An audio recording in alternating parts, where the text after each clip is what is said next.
भगवा और हिंदुओं को आतंकवादी ठहराने का जो काम कांग्रेस ने किया था, आज पूरा देश उसका धिक्कार कर रहा है और हम मांग करते हैं कि कांग्रेस ने माफी मांगनी चाहिए।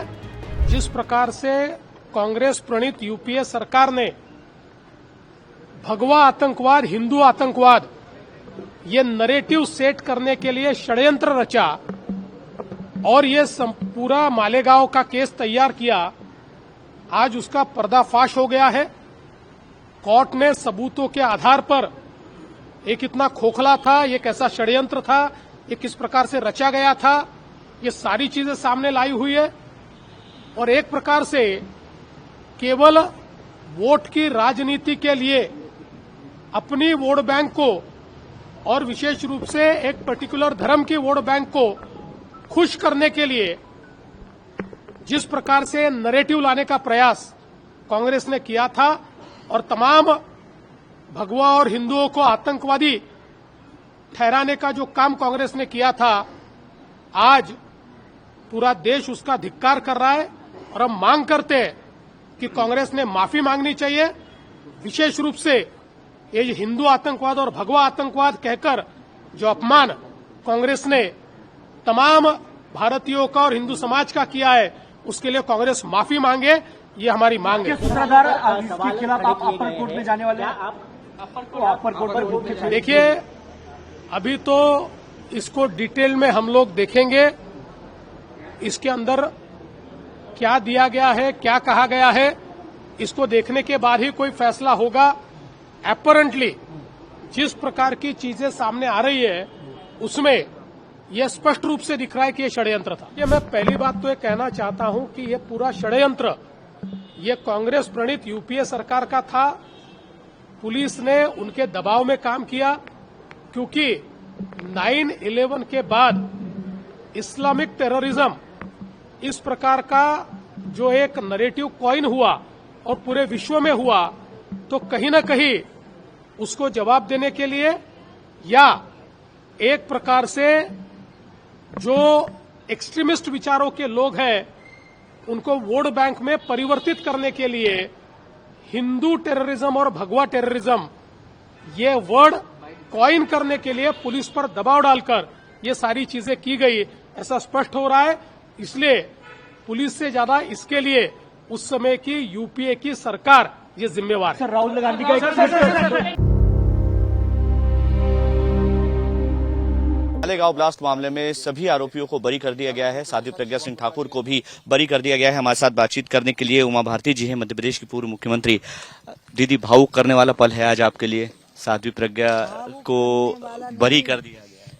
बहुत आराम देने वाला पल और न्याय में विश्वास दिलाने वाला पल और एक ऐसी खुशी जो जीवन में मुझे बहुत कम मिली है वैसा, क्योंकि प्रज्ञा के साथ क्या हुआ ये मुझे सारा पता है और मुझे महाराष्ट्र पुलिस के अधिकारी ने बताया।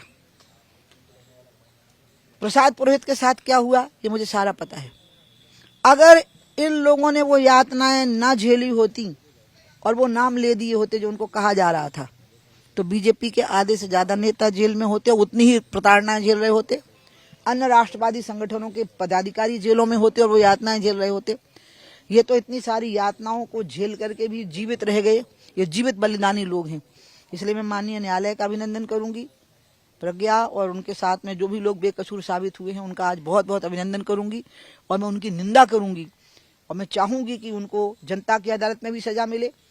जिनने भगवा आतंकवाद का शब्द का प्रयोग किया, कानून की अदालत में भी सहयोग उनको सजा मिले और उनको अपनी आत्मा की अदालत में भी उनको सजा मिले। क्या था इस भगवा आतंकवाद के शब्द को गढ़ने का, प्रताड़ित करने का? केवल नेताओं को जेल में डालना, प्रताड़ित करना, या कोई एक बड़े कैनवास पर चित्र बनाने की कोशिश? उद्देश्य ये था कि मुस्लिम वोट बैंक को एक करना था अपने पक्ष में। इसके लिए कांग्रेस को मुस्लिम वोट बैंक को अपने पक्ष में करना था और उसके लिए जो युवाओं का रुझान आतंकवाद की ओर होने लगा था उनको प्रोटेक्शन देना था। तो फिर इसके लिए उनको खुश करने के लिए उनने गढ़ा कि भगवा आतंकवाद भी है, हिंदू आतंकवाद भी है। क्योंकि इस्लामिक आतंकवाद का, इस्लामिक फंडामेंटलिज्म इस शब्द का प्रयोग होने लगा था। और इसी के लिए एक ऐसी घटना पकड़ी गई जिसकी कोर्ट ने धज्जियां उड़ा दी अपने निर्णय में, और उसके आधार पर ये सारे महत्वपूर्ण लोग पकड़े गए। फिर उनको मार पीट के बड़े नाम उगलवाने की कोशिश की गई और पूरे हिंदू समाज को कलंकित करने की कोशिश की गई, पूरे देश को कलंकित करने की कोशिश की गई कि बहुसंख्यक समाज भी आतंकवादी हो चुका है, और इसे पूरी दुनिया में भारत की छवि खराब करने की कोशिश की गई। इसलिए योजना तो बहुत भयानक थी, वो योजना का भंडाफोड़ भगवान ने ही कर दिया। बर्दाश्त बहुत किया साध्वी प्रज्ञा ने, आप कई नासिक आपने भी देखा और आपने भी सुना। तो इस नाते वो तो बहुत लंबी घटना है, प्रेस में बतानी मुश्किल है, क्योंकि धोखे से जेल के अधिकारियों ने मुझे मिलने की अनुमति दे दी। उनको ध्यान नहीं रहा कि ये मैं हूं। जब नासिक की सड़कें भर गई मेरा स्वागत करने के लिए, कर्फ्यू सा लग गया, जब मैं इस प्रज्ञा को मिलने जा रही थी, तब उनकी समझ में आया क्या हो गया है, तो उन्होंने मुझे रोका, तो मैं तुरंत कोर्ट में पहुंची उसी समय। तो कोर्ट वकीलों से भर गया मेरे पक्ष में, सारे वकील इकट्ठे हो गए और जिरह शुरू हो गई। तो फिर जज ने कहा कि पहले अनुमति क्यों दी थी, नहीं अब वो जाएंगी मिलने के लिए, अब नहीं आप रोक सकते। तो सब घंटों में फैसला हुआ। और फिर सुपरिटेंडेंट ऑफ जेल एक महिला थी संयोग से, उसी के साथ मुझे प्रज्ञा से मिलने को अस्पताल में भेजा गया जहां प्रज्ञा भर्ती थी। उसके सामने मेरी पूरी बात हुई और दुर्भाग्य से मैं प्रज्ञा के लिए कुछ ले नहीं गई, वो मुझे नहीं भूलता, बार बार याद करती हूँ। हाँ, मेरे को याद नहीं, मुझे लगा जेल मैनुअल का वायलेशन हो जाएगा कुछ ले जाने पे। मुझे नहीं पता था कि वो क्या तैयारी किए हुए है। तो एक नारियल, एक शाल और एक माला मेरे लिए रखी थी, वो उसे मेरे गले में डाली। और जब मैं रोई, भीषण शब्द का प्रयोग करूंगी, मतलब उसके कंधे भीग गए थे मेरे आंसुओं से, और वो मुझे थपथपाती रही। मेरे से छोटी है, लेकिन उस दिन मुझे वो जगत जननी लगी, दुर्गा लगी। और उसने मुझे कहा, मुझे देखो ध्यान से, मैं दुखी लगती हूँ क्या?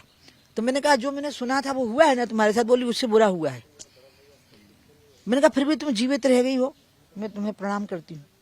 उसने मुझे कहा था उस समय कि मेरे गुरु अवधेशानंद जी को, सभी संगठनों को, राष्ट्रवादी संगठनों को और देशवासियों को, हिंदुओं को सूचना दीजिए कि प्रज्ञा मर जाएगी लेकिन हिंदू समाज को कलंकित नहीं होने देगी। आप तो पल को याद करके अभी भी हाँ, आज भी सुबह से, तभी तो आप लोगों से मिलने से बच रही थी, क्योंकि उस समय बहुत रोती अगर आप उस समय आप आते तो। अभी साध्वी प्रज्ञा से जब आप मिली वहां पर, तो क्या प्रताड़ना है, किस तरह की आपकी चर्चा? वो मैं नहीं बता सकती, क्योंकि वो इतनी भीषण है। अब जैसे आप बैठे हो, आपको कहा गया बैठो कुर्सी पर, कुर्सी है ही नहीं वहां, कुर्सी खींच दी गई है, आप नीचे गिरते हैं, और ऐसा रोज सैकड़ों बार हो रहा है। फिर आपके गाल पे थप्पड़ मारे जा रहे हैं, 100 थप्पड़ मारे जा रहे हैं एक साथ। मतलब इस प्रकार की यातनाएं, उसकी कितनी सर्जरियां हुई आपको पता ही नहीं। और उन यातनाओं से उसकी हड्डी हड्डी टूट चुकी है, वो चलने फिरने लायक कैसे हुई है? इसलिए भोपाल के लोगों ने एक वोट दे दिया, और जब लोग कहते थे मिलते मिलते, तुमने कौन सा एहसान कर दिया है एक वोट दे करके? उसने तो अपनी जिंदगी दे दी थी देश के लिए। इसलिए मैं तो चाहूंगी कि ऐसे लोगों ने हिंदू समाज के माथे पर कलंक नहीं लगने दिया। ये तो हिंदू समाज के माथे के चंदन है, इनकी तो दीपक से हमें आरती उतारनी चाहिए उनकी। भगवा आतंकवाद शब्द गढ़ा, चाहे वो दिग्विजय सिंह हो, पी चिदम्बरम हो, जनता को भी देनी चाहिए, कोई अदालत में जाए तो अदालत को देनी चाहिए, इनकी पार्टियों को देनी चाहिए, इनकी पार्टियों को देश से माफी मांगनी चाहिए। इनने देश का बंटवारा करवाया धर्म के नाम पर, इनने धर्म के नाम पे हजारों सिखों को भून दिया, इन्होंने धर्म के नाम पर, अयोध्या के नाम पे दंगे करवाए पूरे देश भर में, और इनने धर्म के ही नाम पर हिंदुओं को आतंकवादी बनाने के लिए, हिंदुत्व को आतंकवादी बताने के लिए, भगवान शब्द को आतंकवाद से जोड़ने के लिए इनने जो यातनाएं दी हैं, इसके लिए मैं तो सोचती हूँ कि भारत के कानून में जितने प्रकार की सजाएं होती हैं उनको सब मिलनी चाहिए। कमलनाथ कह रहे हैं कि ये दोबारा से विचार होना चाहिए, यानी अपीलेबल है ये कोर्ट में अपील जरूरी है करना। अब दादा भाई के बारे में मैं इतना ही कहूंगी कि जब हजारों सिख भूने गए थे तो सज्जन कुमार के साथ वो भी आरोपी हुए थे, इसलिए वो भी अपना ध्यान रखें कि ये जो शब्द कहा ना भगवान, तो इनका कौन सा रंग था जब इनने सिखों को भूना था? इनका रंग तो भगवान नहीं था ना। तो कम से कम जो ये लोग इस प्रकार के अपराधी हैं, ये अपना मुंह ही बंद रखें तो अच्छा है। आखिरी सवाल, कितनी प्रसन्नता है आज, कैसे व्यक्त करें? रिलीफ है, रिलीफ ही नहीं है मुझे, भारतीय न्याय प्रक्रिया, भगवान। दीदी ने मिठाई मंगाई आपने? हाँ, और ये मिठाई मंगाई है आपने? हाँ, भारतीय न्याय प्रक्रिया, भगवान और उन नेताओं की आत्मशक्ति पर बहुत बड़ा विश्वास और ये तस्वीरें देखिए, लड्डू मंगवाए हैं दीदी ने और अब ये लड्डू मीडिया को दिखाने के लिए नहीं मंगवाए, मैंने मंगाए हैं आपको वैसे ही। अरे आ जाओ। तो आप बांटेंगी ना इनको? हाँ अभी आप मिठाई बांटो, मिठाई बांटेंगी ना? पहले हनुमान जी को भोग लगा दो। हनुमान जी को भोग लगेगा और अब मिठाई बांटी जाएगी। तो इस पूरे मालेगांव ब्लास्ट में आरोपियों को बरी होने के बाद अब उमा भारती बेहद खुश है, भावुक भी। कैमरामैन कमलेश के साथ मकरंद काली, टाइम्स 9 भारत, भोपाल।